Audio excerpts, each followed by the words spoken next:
E aí, gurizada, estamos começando mais um videozinho pro canal. Dessa vez eu irei falar sobre o iceberg dos desaparecimentos misteriosos. E esse iceberg vai ser focado em casos de pessoas, lugares e também voos que desapareceram misteriosamente e que nunca foram resolvidos ou só foram resolvidos muitos anos depois. Então já se preparem que o assunto vai ser pesado. Já deixo avisado que se você é sensível a esse tipo de conteúdo, recomendo cautela ao assistir esse vídeo. E eu também irei dividir esse iceberg em duas partes, com 4 camadas em cada. E não esqueça de se inscrever no canal e, se possível, assinar o Membros do TEL para me ajudar a fazer um upgrade no meu setup. E também, sendo membro, você tem acesso a vídeos exclusivaços. Enfim, vamos pro vídeo. Camada 1. Malaysia Airlines, voo 370. Provavelmente o desaparecimento mais famoso deste século é o do voo 370 da Malaysia Airlines, que desapareceu em algum lugar entre Kuala Lumpur e Pequim, na China. A bordo do voo estavam 227 passageiros e 12 tripulantes, e embora as equipes de busca tenham encontrado alguns destroços no Oceano Índico, ninguém jamais encontrou a maior parte da grande aeronave, incluindo todas as 239 pessoas a bordo. Relatórios iniciais conflitantes e a falta de evidências concretas levaram a uma tonelada de teorias sobre o que aconteceu com o avião. Isso inclui sequestro, um suicídio em massa da tripulação, e dizem também que o avião foi abatido por algum governo mundial e até hoje encobre, né? E até mesmo existem teorias de que o avião foi atingido por um meteoro e afundou no mar. E claro, também tem a teoria usual de abdução por OVNIs. E em um ponto foi até mesmo sugerido que o voo teria entrado em um mini buraco negro e então havia engolido o avião, por isso ele desapareceu, né? Porra, o bagulho é até meio Donnie Darko, né? Mas enfim, esse voo aí continua um fudendo mistério. Amelia Earhart. Amelia Mary Earhart foi pioneira da aviação nos Estados Unidos, e ela escreveu diversos livros e era defensora dos direitos das mulheres. Earhart foi a primeira mulher a receber o The Distinguished Flying Cross, que é uma condecoração dada por ter sido a primeira mulher a voar sozinha sobre o Oceano Atlântico, e estabeleceu diversos outros recordes, escreveu livros sobre suas experiências de voo e foi essencial na formação da organização para mulheres que desejavam pilotar. Porém, sua carreira foi encerrada de maneira trágica. O céu estava nublado na manhã do dia 2 de julho de 1937, quando Earhart partiu de Lae, na Papua Nova Guiné, em direção à ilha Holland. A aviadora estava em meio a uma grande missão, né? Dar uma volta ao mundo ao lado de Fred Newman. Contudo, naquele dia, a dupla que estava em sua jornada havia 6 semanas no avião Lockheed Electra desapareceu misteriosamente. E em determinado momento, a aeronave ficou com pouco combustível, de modo que perdeu o controle. Contudo, o destino do cadáver permanece um mistério. E claro, existem diversas teorias para explicar o seu misterioso desaparecimento. Umas bem absurdas, como de que ela estava espionando japoneses na época e foi capturada e morta, o que não tem nada a ver. E tem outra também que sugere que ela sobreviveu ao voo e se mudou para Nova Jersey, e mudou sua identidade e mudou sua vida completamente, e que também não tem nada a ver. Porém, a teoria mais aceita é de que o avião de Earhart ficou sem combustível e ela acabou caindo no mar e afundando nas proximidades da ilha Holland, um dos lugares mais isolados do planeta. Soder Brothers. Na véspera de Natal de 1945, os proprietários de um pequeno hotel na Virgínia, Giorgio e Jane Soder, estavam em casa com seus 9 filhos, e já eram 10 horas da noite, mas a irmã mais velha, Mary Ann, presenteara brinquedos às crianças e elas não queriam ir para a cama dormir, e deixando os filhos menores sob a supervisão da mais velha, Giorgio e Jane foram descansar, pedindo à jovem que não ficasse até muito tarde. Os dois levaram com eles a filha de 2 anos, Sylvia, que já tinha dormido. Jane acordou 1 da manhã com um cheiro de fumaça. Ela correu para fora do quarto e percebeu que a casa estava em chamas, e impossibilitada de chegar ao telefone, acordou o marido e Mary Ann, que estava dormindo no sofá da sala, e pediu que ela tirasse a pequena Sylvia. Depois, Jane começou a gritar para acordar as crianças, cujo quarto ficava no último andar, mas apenas as 2 mais velhas saíram, e ninguém nunca mais viu as outras crianças novamente, e seus corpos também nunca foram encontrados. Os Soder acreditavam que os seus filhos tinham sobrevivido devido a uma série de circunstâncias invulgares que ocorreram antes e durante o incêndio.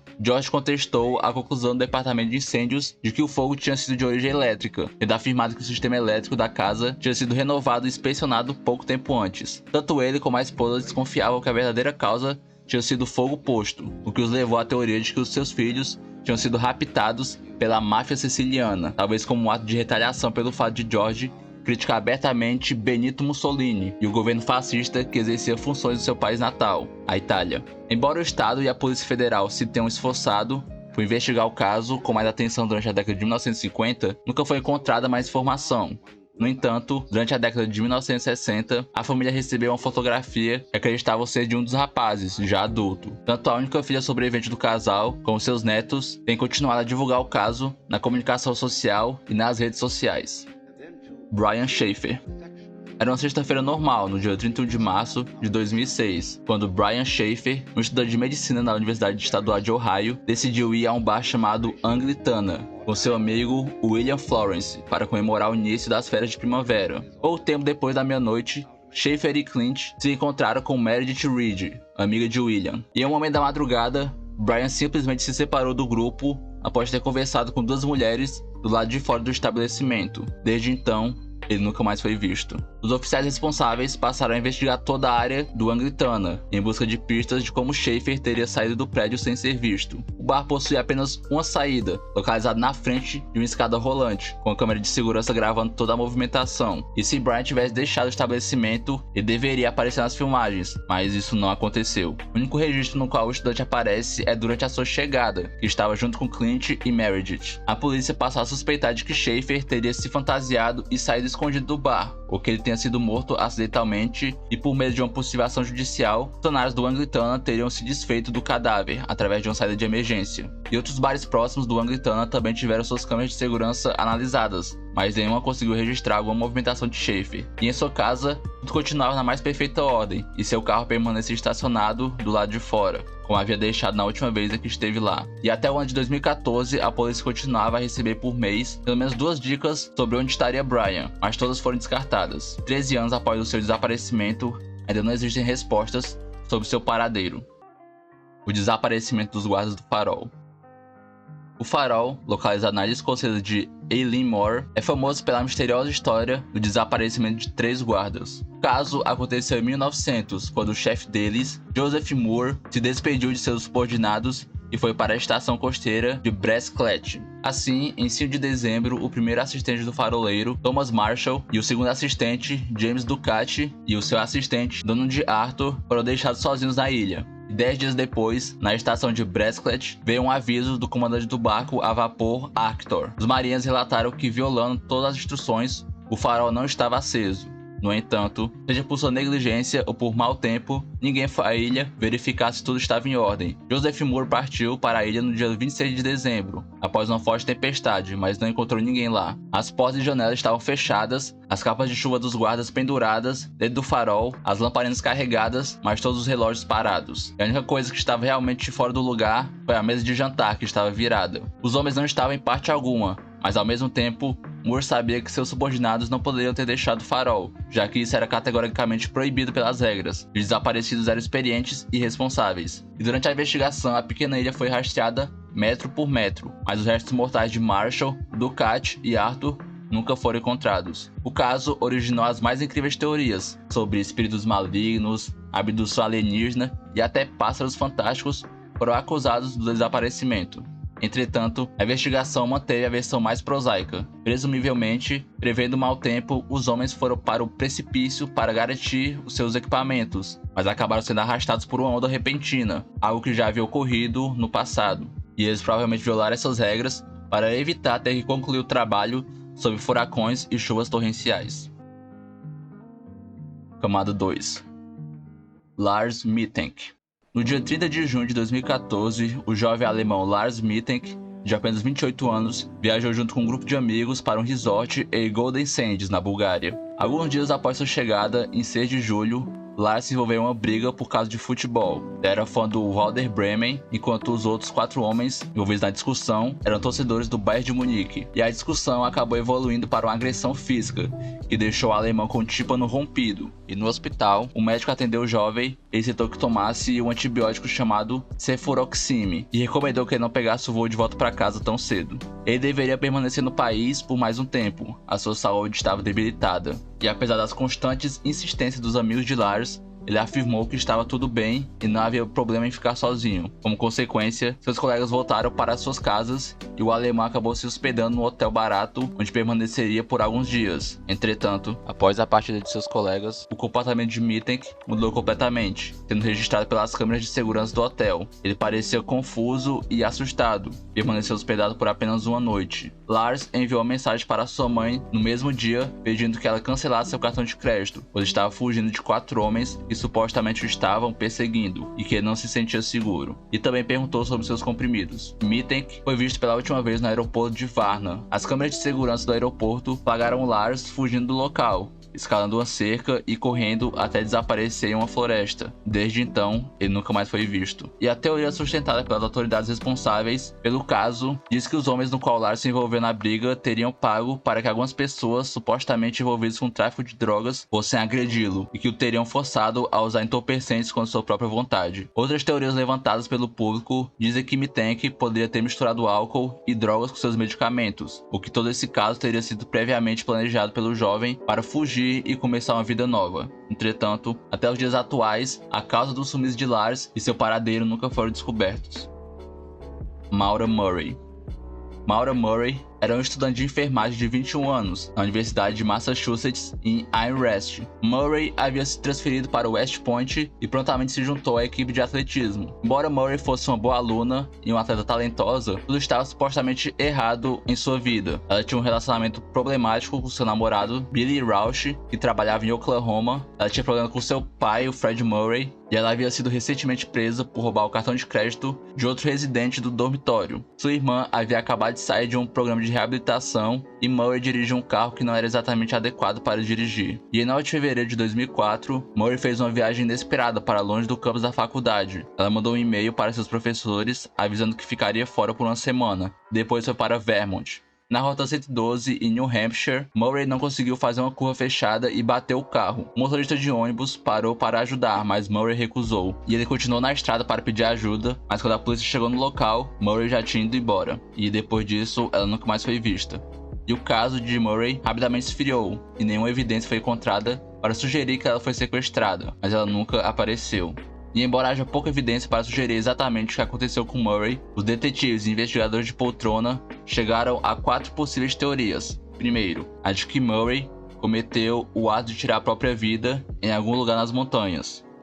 Segundo, ela fugiu e desapareceu para começar uma nova vida no exterior. Terceiro, morreu de hipotermia após o acidente. E quarto, foi pega por um assassino oportunista enquanto estava em um estado vulnerável. E por incrível que pareça, a teoria mais aceita é a quarta, de que ela realmente foi pega por um serial killer. Steven Ketcher. O homem desapareceu na cidade de Henderson, Nevada, em 2009, em circunstâncias misteriosas. Steven Ketcher, então com 30 anos, havia se mudado recentemente de Utah, e seu carro foi encontrado abandonado, estacionado em uma rua sem saída de um subúrbio. As últimas imagens conhecidas de Ketcher foram capturadas pela câmera de segurança de um vizinho, e ele é visto no vídeo em preto e branco, andando pela calçada e atravessando a rua. Ketcher comprou presentes de Natal para a família em um Kmart, um dia antes de ser visto pela câmera indo embora. Os presentes foram encontrados embrulhados em seu carro abandonado, junto com uma pilha de currículos, um kit de barbear, cobertores e travesseiros. E até hoje não surgiu nenhuma teoria concreta sobre o motivo do seu desaparecimento. O que temos são as teorias mais clássicas, de que ele pode ter fugido para começar uma nova vida, que ele pode ter sido assassinado, ou que estava envolvido em algum esquema ilícito para ganhar dinheiro fácil. Mas nenhuma dessas teorias tem sequer uma prova, e o caso todo ainda é um grande mistério até hoje. Selene Delgado. Existe uma lenda urbana desse perfil que retrata uma mulher mexicana, aparentemente na faixa de uns 40 anos, de nome Selene Delgado Lopes, e teoricamente ela é amigo de todos os usuários do Facebook, mesmo que ninguém se lembre de ter enviado ou aceitado sua solicitação de amizade. E a conta é um tanto vazia, possuindo apenas 3 fotos sem sentido e não respondendo mensagens. E para tornar essa situação ainda mais bizarra, de acordo com a rede jornalística mexicana, a ABC, Celine Delgado foi um nome muito citado na mídia nacional entre os anos 90 e 2000, já que a mulher com o mesmo nome teria desaparecido nessa época. A família teria anunciado o desaparecimento de Celine nos veículos de TV e até mobilizando buscas, mas jamais encontraram a jovem. Mas claro, que esse suposto perfil fantasma não passa de uma trollagem. O que acontece é que o perfil está configurado para não receber solicitações de amizade, o que oculta o botão adicionar amigos. E a falta desse recurso faz com que muitas pessoas erroneamente pensem que a suposta fantasma já estava em sua lista de contatos. Mas o caso real de Celine Delgado, que era exibido na mídia mexicana nos anos 90, também é um grande mistério. E a rede jornalística, ABC, descobriram após muito tempo que os dados fornecidos sobre Celine Delgado eram falsos, assim como registros de sua existência e de familiares. Com isso, muitos afirmaram que Celine Delgado Lopes foi apenas um experimento de mídia e de que ela nem sequer chegou a existir. E eu também falei sobre esse caso no meu vídeo sobre os maiores mistérios da internet. Vou deixar aí no card para vocês. Timothy Pitzen. Timothy Pitzen, filho de James Pitzen e de Amy Joan Mary Fry Pitzen, morava com seus pais na cidade de Aurora, no Illinois. Na manhã daquele 11 de maio de 2011, James deixou o filho na escola em que o menino estudava. E pouco tempo depois que entrou no colégio, a mãe de Timothy o buscou por volta das 8 horas da manhã. E os próximos passos da mulher envolvem um grande mistério. Após ter tirado o filho da escola, alegando uma emergência familiar, Amy levou o menino para uma viagem ao meio oeste dos Estados Unidos. Ela e o menino visitaram um zoológico, parques aquáticos e passaram a noite em um resort de um dos parques, o Key Lime Cove. E na manhã seguinte, a dupla foi para outro parque aquático, dessa vez em Wisconsin, onde foram filmados pelas câmeras de segurança do local. E essa foi a última vez que Timothy foi visto. Alguns dias depois, Fry Pitzen foi encontrada morta em um motel na cidade de Rockford, no Illinois, e ela foi achada por um funcionário local. Depois de possivelmente ter cometido suicídio, junto ao corpo da mulher estava um bilhete pedindo desculpas pela confusão e afirmando que o garoto estava seguro, porém que jamais ele seria encontrado. E após a análise do corpo de Amy, a polícia descobriu que ela usou uma faca para cortar os pulsos, mas também reparou na presença de uma grande quantidade de sangue do menino em seu veículo. E para alguns familiares, as manchas de sangue do menino aconteceram em decorrência de um sangramento nasal que ele tinha sofrido no início daquele mês. E outra coisa que intrigou as autoridades foi o fato do celular da mulher também não ter sido encontrado. E 2 anos depois, em 2013, o aparelho usado por Fry Pitzen foi localizado. Contudo, a descoberta não trouxe nenhum andamento para o caso. E desde seu desaparecimento, as buscas por Timothy são intensas e o pai do menino afirmou ao FBI que acredita que o filho ainda esteja vivo. Camada 3. D.B. Cooper. D.B. Cooper é o nome popularmente usado para se referir a um homem não identificado que sequestrou um Boeing 727 da Northwest Airlines. Isso aconteceu no dia 24 de novembro de 1971, e ele conseguiu extorquir uma quantia de $200 mil em resgate, pulando de paraquedas para o seu destino incerto. E apesar de uma grande perseguição e uma investigação ainda ativa pelo FBI, o culpado nunca foi localizado ou positivamente identificado, e o caso permanece como o único sequestro aéreo sem solução na história da aviação dos Estados Unidos. O suspeito comprou uma passagem usando o pseudônimo de Dan Cooper, porém devido a uma falha de comunicação da mídia, ele acabou ficando conhecido na cultura popular como D.B. Cooper. E centenas de pistas foram investigadas durante anos, porém nenhuma evidência conclusiva sobre a identidade de Cooper e sua localização jamais foi encontrada. E várias teorias das mais variadas possibilidades foram propostas por especialistas, jornalistas e entusiastas amadores. E a descoberta em 1980 de um pequeno esconderijo de notas do resgate renovou o interesse pelo assunto, mas acabou apenas aumentando seu mistério, com a grande maioria das notas nunca tendo sido recuperadas. E apesar dos investigadores do FBI insistirem desde o começo que Cooper provavelmente não sobreviveu ao seu arriscado salto, a agência mantém o caso ainda em aberto, que já possui mais de 60 volumes, e continua a provocar novas ideias criativas e novas pistas. E recentemente esse caso foi referenciado na série do Loki, que está disponível no Disney Plus, onde o D.B. Cooper é nada mais nada menos do que o nosso querido Deus das Travessuras, que ao saltar do avião desaparece no ar com a ajuda da Bifrost. E existe também um documentário disponível no HBO Max que conta em detalhes todo esse caso. Tammy Lynn Leppert.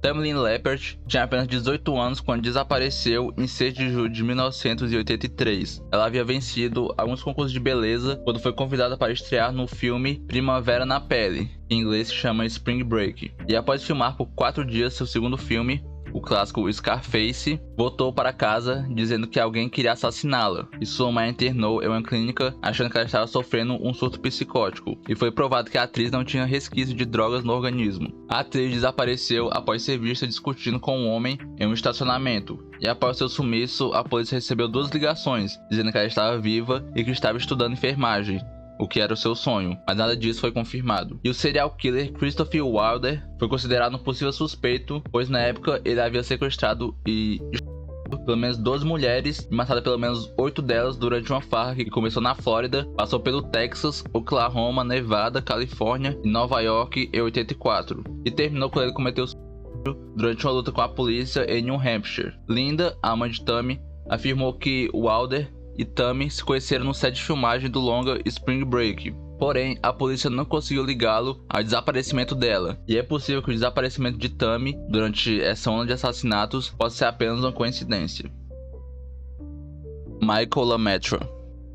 A Mount Marathon Race é uma corrida de montanha que é realizada a cada 4 de julho em Seward, no Alasca, e é considerada uma das corridas mais perigosas do mundo. Tanto que em 2012, o homem de Anchorage, Michael LeMaitre, desapareceu após ser visto pela última vez por oficiais da corrida se aproximando do cume da montanha. Ele foi oficialmente declarado morto em agosto de 2012 e foi a primeira morte presumida na história dessa corrida, que normalmente produz vários ferimentos em várias pessoas. E em resposta ao desaparecimento de LeMaitre e ferimentos graves sofridos por outros 2 corredores em 2012, várias melhorias de segurança foram feitas antes da corrida de 2013. E seu desaparecimento foi muito misterioso, pois essa corrida é extremamente famosa e tinha muitos espectadores assistindo ela. E mesmo assim, Michael LeMaitre conseguiu desaparecer na cara de todo mundo, e sem deixar qualquer vestígio para trás, nem mesmo um pedaço de sua roupa ou algo do tipo. E foram feitas muitíssimas buscas por todo o território. E isso mostra como o Alasca é um lugar sinistro e perigoso,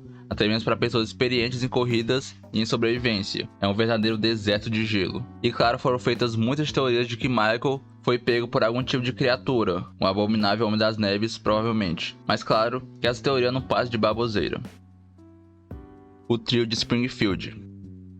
Aconteceu na cidade de Springfield, nos Estados Unidos, em 7 de julho de 1992. 2 amigas de 19 anos, Suzanne Streeter e Stay McCall, concluíram o ensino médio e tiveram uma bela noite na sua festa de formatura. Então, por volta de 2 da manhã, as meninas foram para a casa de Suzanne, onde estava sua mãe, Sherry Levitt. E depois disso, ninguém nunca mais viu as 3 novamente. A primeira a descobrir o desaparecimento foi uma amiga das garotas chamada Jenny Lee Kirby, que passava pela casa com o namorado. Elas iriam passar o dia num parque aquático, mas Suzanne e Stacy não haviam entrado em contato. De acordo com Jenny Lee, a porta estava aberta, a cúpula do abajur da entrada estava quebrada, mas a lâmpada não estava. A casa estava vazia, exceto pelo Yorkshire Terrier de Suzanne e de sua mãe, e o cachorro estava extremamente agitado. Inicialmente, Janelle e seu namorado não acharam que algo ruim tivesse acontecido. Por isso, e sem qualquer tipo de malícia, varreram o vidro da cúpula quebrado na entrada, e possivelmente destruindo parte das evidências. Finalmente, quem deu uma pista foi a senhora McCall, que não conseguiu entrar em contato com a filha por muito tempo. Ela então foi até a casa dos Streeter e encontrou a bolsa e as roupas de Stacy, e a senhora McCall ouviu a secretária eletrônica,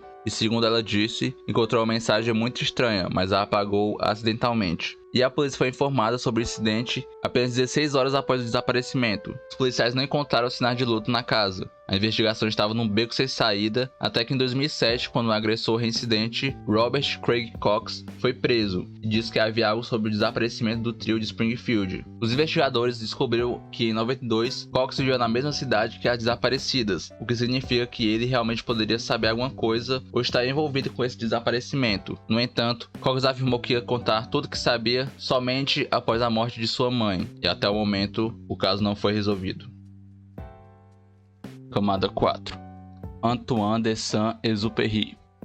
A fábula O Pequeno Príncipe foi escrita por Antoine de Saint-Exupéry e publicada em 1943, e é um dos mais famosos e conhecidos livros infanto-juvenis do mundo. A obra vendeu mais de 80 milhões de exemplares no mundo inteiro e foi traduzido para 180 línguas diferentes. E você é eternamente responsável por aquilo que cativas. Porém, esse grande escritor também teve uma morte bastante misteriosa, por isso está aqui nesse iceberg, é claro.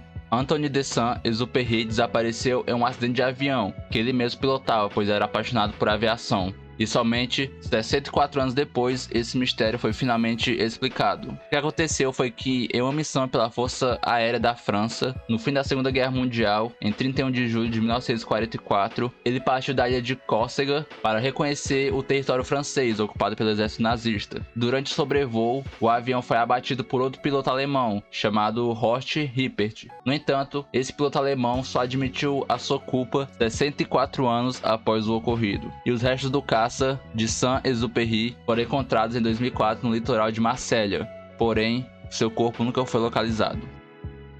Marilyn Bergeron.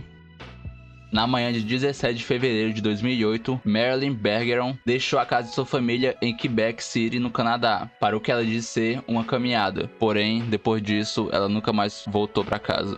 Uma câmera de segurança de caixa eletrônico em Lorteville gravou sua tentativa de sacar dinheiro no início da tarde, e ela foi vista pela última vez quase 5 horas depois de sair de sua casa em um café em Saint-Romuald. Muitos avistamentos dela foram relatados desde então, especialmente em áreas de Ontário, nos arredores de Quebec, mas nenhum foi confirmado. A polícia da cidade de Quebec, que continua investigando o caso, teorizou que Bergeron cometeu o ato de tirar a própria vida, e sua família, que ofereceu uma recompensa por informações que levem à resolução do caso, acredita que ela pode ter sido testemunha de algum crime, pois pouco antes de seu desaparecimento, ela havia se mudado de Montreal para Quebec City, onde contou aos pais, sem ser muito específica, que algo havia acontecido lá, e ela não se sentia mais segura morando sozinha. Em 2017, um amigo que conhecia Bergeron em Montreal confirmou que ela havia se tornado cada vez mais medrosa e reclusa nos 2 meses anteriores ao seu desaparecimento. A amiga disse que havia perguntado se ela havia sido abusada ou testemunhado algum crime. Marilyn então disse que o que aconteceu com ela